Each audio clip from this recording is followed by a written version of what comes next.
Hey everyone, welcome back. This is Luis talking on the LLM powered system that I built to automate my content publishing. This is video number 5, and I'm going to talk on how I chose the right model for my use case. And by model, I mean LLM model. So I'm going to talk on model comparison, cost analysis, and then quality differences. To begin with, model comparison, I used 3 different models, or tested 3 different models to choose which one better served me. And those were Nova, which is a AWS LLM. I used Claude, and I used OpenAI, which is ChatGPT. ChatGPT is a great general purpose AI. It's usually the one that most people know. That is usually the one that does a lot of my heavy lifting. I pay for ChatGPT. I also even pay for OpenAI's API. I keep some money on there and I interact with it programmatically. I think it's a great AI. It's general purpose though, so it's not great at everything, but it gets a lot of the things done. And when I was using it for this, it did a decent job. I had no real complaints to it. It's not what I'm asking these LLMs to do is fairly simple. Is just summarize information. If you saw the last video, it is taking the files that I feed it, which is a transcript and some show notes, and kind of reformatting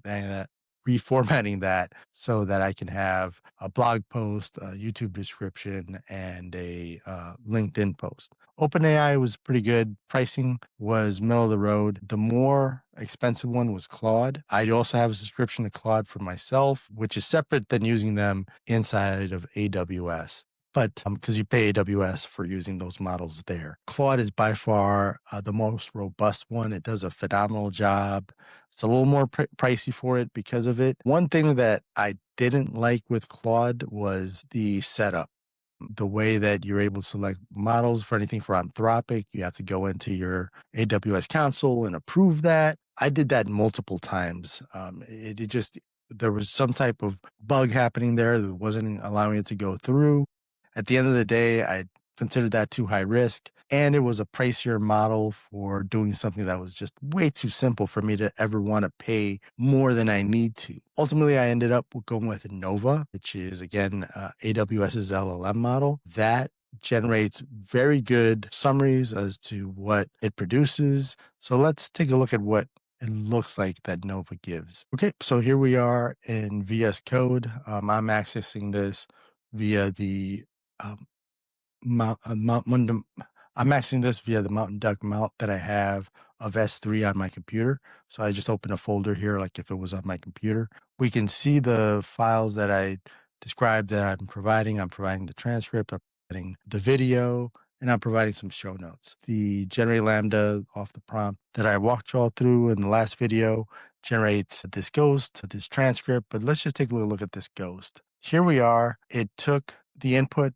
from the transcript and the show notes, and it generates this blog post per the instructions that I kind of shared. So this is more than good enough for what I need. Again, the value in this is the videos. The written is more just kind of clean things up and have something be able to present. So I have to do very minimal editing with just using Nova. So there was no reason to do any more. The quality differences were kind of minute for this use case. There are times when you can decisively see the difference between all of them. For example, when I was using AI to help build a lot of these files for the CDK itself, Claude just blew ChatGPT out of the water. There was no comparison. But for this, no need to do anything more than Nova. So that's how I chose my model for my LM powered system here.